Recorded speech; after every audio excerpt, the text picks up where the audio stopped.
And then the other one's the curl. This is not a satisfactory answer on a test. The per-sequel sign may only be used by the persons. No plus or minus, just the person. No, I'm saying it's one or the other, and there could be a C. Very much acceptable.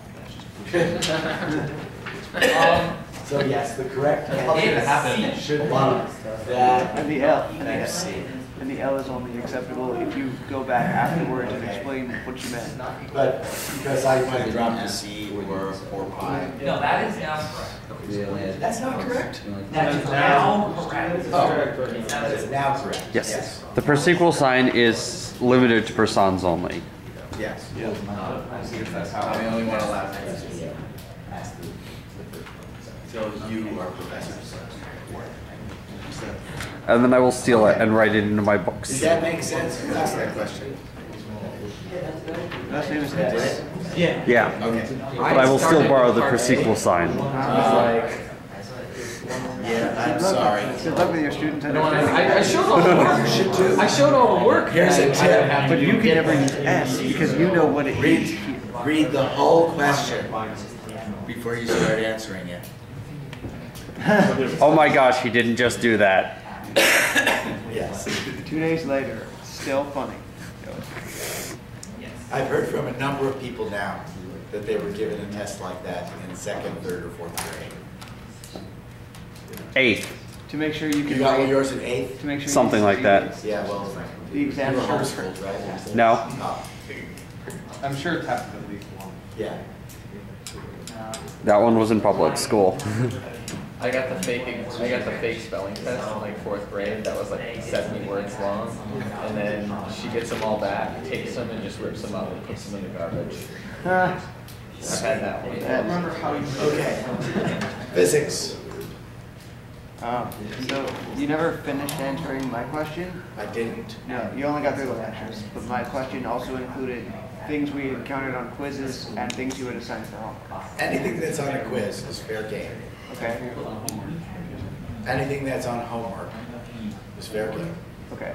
Everything else in the textbook. But look, if a homework problem took the average student in the class 6 hours, which actually I don't think any of our problems did that, Not lately, no. then it's unlikely to be on an exam. Because I have to give you something that can be done in 20 minutes. Right. Okay.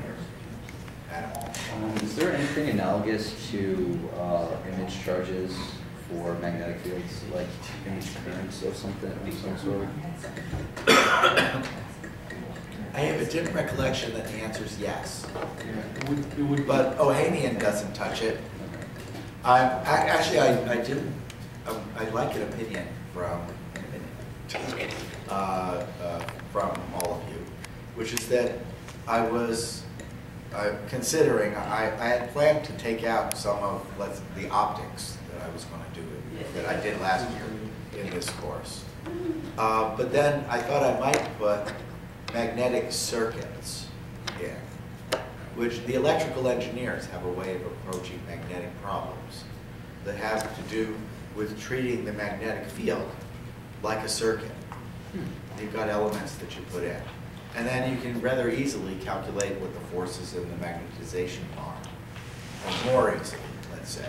Physicists would have a really hard time doing that, but there's a nice way of doing it using an analogous approach to circuits. So I thought I might do that instead because it's useful. But who would be willing to have that instead of optics? Instead of up, yeah. Sort of it, I'll have some optics. Of course, I've got to do electromagnetic waves and surfaces. But I think I did, Brewster angle and reflection and refraction. Is there anything about polarization in the? I'm not good. I would not do it. I did last year, but I won't have Jones vectors and polarization if I do magnetic circuits. Okay, I would like to learn about polarization, but I'm not your speaker. I'll give you 3 pages out of Hamlet, and you'll get it. I'll just let you borrow my Yes. Let me know when you're into that. I'll join you. I just don't know, like, You don't take fundamentals of optics, and it is also There's a law. Okay, actually, yeah, hold on a minute. Well, that was your first Address non-mistake. that. Not taking fun of. I'm really That was having your trouble first talking. non-mistake. So the question was about optics on the physics GRE and preparation for that. The optics that's on the physics GRE is mostly geometric optics that you find. Wait, Stoller must have done wave optics. yes. Interference, diffraction. Yes. Yeah, okay, so he covered that, that's fine. Then the only other thing that you need is the geometric optics part. And you actually can teach yourself the essentials of that in about an hour, going through one chapter in Halliday, Resnick, and Crane. And that's the level that you need optics on the physics GRE. Okay. You don't need what I might do, which would be Fermat's principle and path of least time. And that's what's more fun from the physics perspective, but it won't be on the GRE. Okay, random question. Random. There was Why? a rumor I heard that you were allowed a crib sheet on the physics GRE. That's false, right? That's absolutely false. You're not allowed a calculator on the physics GRE. You walk in with, yeah, Do they actually, provide they it? provide the pencil. Yeah, I thought it It's like was. the SAT. There was a cheating incident on the physics GRE Why don't you make like one of those that involved someone bringing some sort for of glasses? electronic device and a pencil. What the? No, they have those now. Or even better, put like a range of. Yeah, but they invented it for the purposes of cheating on the physics GRE. Oh, Why someone that's would new. do that, I don't know. Probably But be it cheating was, too. it was historically a very fun time for us here when that happened, because the person who did it was the son of a professor at SUNY Albany. And we had like a year's worth of fun out of that.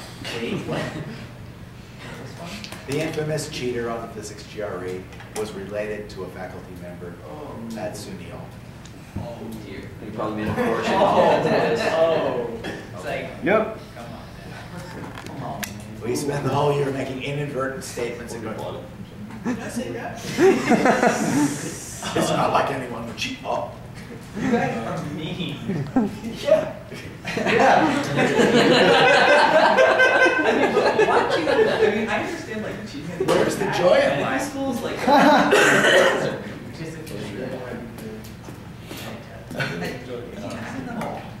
I mean, like, Okay, physics. yes. Although that really is physics. Hattie and experiment. I would rather just do well. I mean, some people cheat so intrinsically that like complicated. That it No, takes more effort to when cheat. you than when you finally, oh, you're talking about cheating. Yes. I see no reason why anyone should cheat to get into graduate school in physics.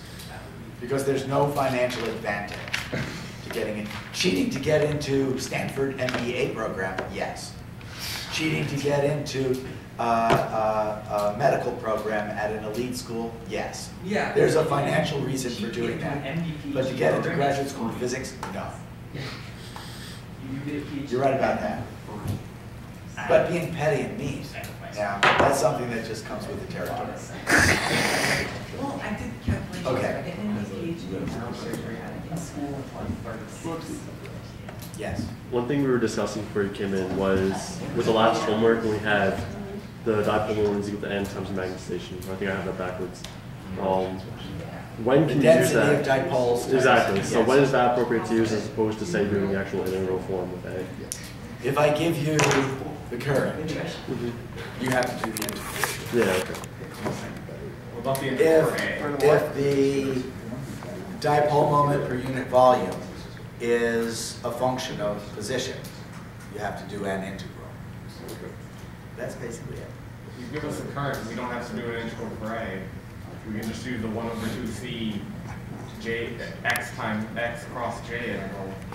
Which is like, That's an integral. that's 10, but we don't have to do one for A, it's 10 times each. Yes. Really not. Okay. Could you please repeat, given I, the current I, or given, what was the other thing you said? The position of integral. A position-dependent magnetization. Okay. Then you'd actually have to do an integral For calculating. over the volume. Little n, Both of them are integrals over volume.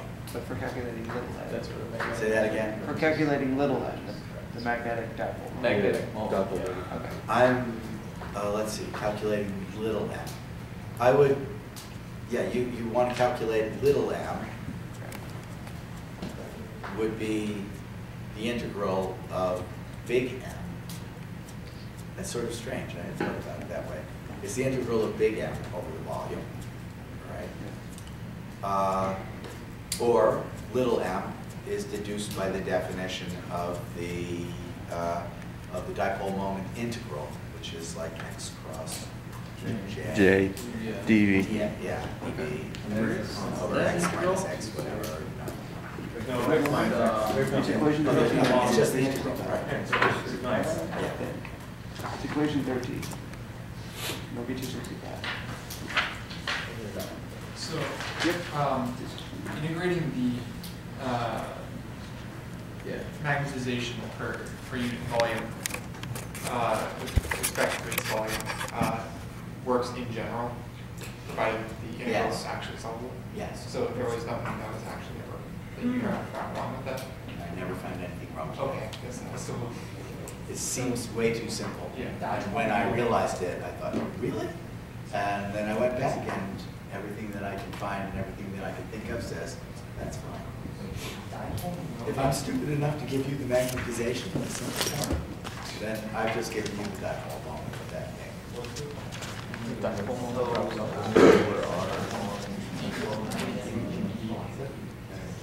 The dipole moment is a property of the structure.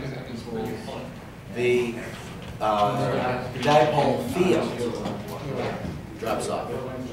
It's 1 over r cubed. 1 over r cubed, yeah. There's 1 over r to the fifth minus the 1 over r cubed. The r It's the 1 cubed over r term. cubed term that Yeah, is the it's gonna be much dipole bigger term. than Yes. our 1 over r to the fifth.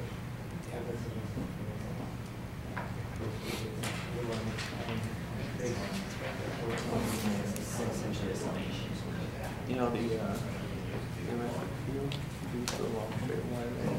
Oh, wow. So I think Adam asked for something to do with the vector tensor, calculating the vector potential. And I made a note to myself on that. So let's see. Mostly, I'm wondering There are about 3 lines. configuring boosts. I'm sorry. I'm mostly just wondering about configuring boosts and trying to find Configuring boosts. boost. Oh. Just like usually we only have one-dimensional boosts, but I was wondering, is there ever a need to do two-dimensional? Yeah. Or, You can always change your coordinate system. coordinate system. That's what I would always do. Okay, so So you're only boosting in one direction in the coordinate system. you And rotations are really easy to do with tensors. right. You just take the tensor, and then you put 2 rotation matrices on either side. Yes. Allow them to do their thing. Yes. I'm trying to think if there's anything more complicated. I've read that chapter like 17 times. And I don't feel the need to test you on that here. Let's say, when you need to actually do that, when would you need to do that? If you became an experimental particle physicist. Oh yeah, and There. they're passing them through. Shush, I'm a theoretical particle physicist. Yeah, he doesn't need to do anything right, because no one's ever going to care what he does calculation on. But experiments matter. So, no testing on So when you need to do it, you'll figure it out. Okay. I just want to get the idea. And how important is it to, well, you probably said in class last time, covariant versus contravariant vectors about their transformations or whatever? Is it just the Minkowski answer that we're going through in order to transfer one from an invariant to Yeah, I'd say I haven't done enough with that, and Ohanian does not make it clear enough. So I'm trying to think where we should teach that and whether you need it as an undergraduate. I find it very fascinating. And definitely general relativity. Have Napolitano come up with another 2-hour course once a week on Yeah. contouring covariance. Let me do one vector potential problem. Okay. See, the problem is that in the actual lectures, I confined myself to hard vector potential problems. Okay. I want to give you an easy one. Okay. Yeah. Right. So, the problem I'm about to do can be solved with Biot-Savart. Okay, and then once you have the magnetic fields, you just pick the anti-curl. Okay. Anti-curl really should be quite doable, but I haven't seen it expressed anywhere. Is it just Stokes theorem, like doing Yeah, it should be some sort of integral. Yeah. really? So just like you have the cross of the curl. Let's not worry about that now. Okay. Let's do this. I have the canonical ring of wire. Anyone look up that song yet? We Oh, did, yeah. Johnny Cash. we did the Bunsen I actually have a voice for it today, but I can't remember the tune. If anyone starts humming it up. A current. I've got a radius. I want to know the vector potential. Now, the vector potential everywhere is complicated. We can write down a general form really easily, but actually doing the integral is messy. So I'm just going to do it on the z-axis.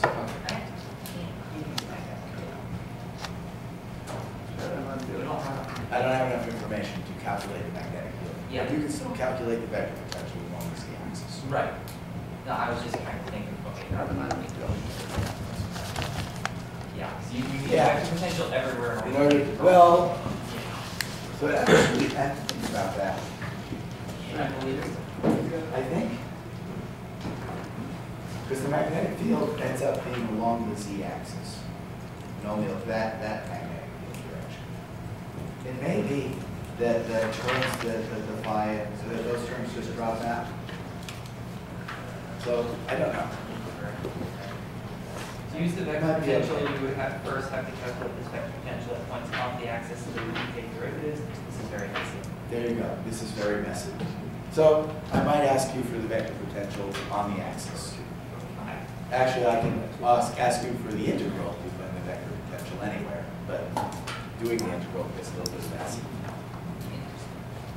So, A, in general, doesn't have to be just at Z, right, is the integral. Now, this is a volume integral, and I'm going to do the theta and phi and, no, sorry. Yeah, I'm going to do the theta and R integrals, because the current actually is I delta R delta, oh sorry, R minus R delta theta minus pi over 2. Because the current measured in a, just let me think about this. I probably want to do this in cylindrical coordinates. Yes. Yeah. So I won't do it in theta. This is at Z. R minus C? Or Isn't it on the z-axis? Yeah. Yeah. That's good. oh, Oh, yeah. You good? Right. These are primed. So I've got R, and then I've got to actually do an integral in phi. Right? So my current goes, and the current just goes around and around.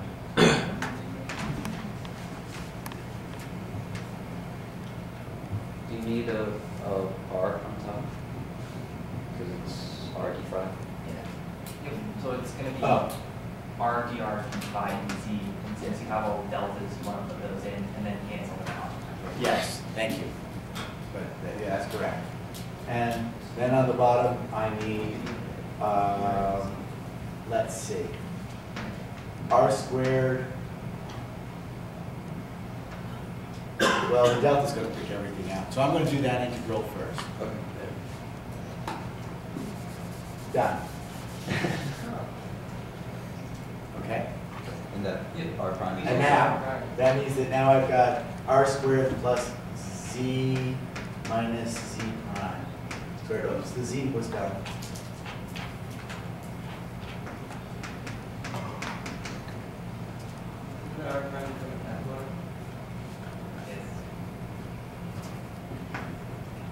Yes.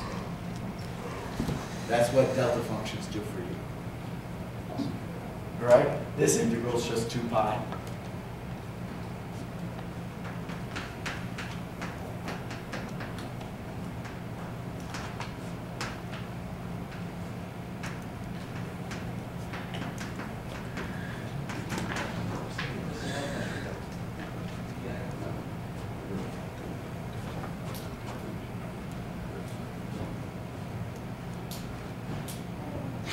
Okay?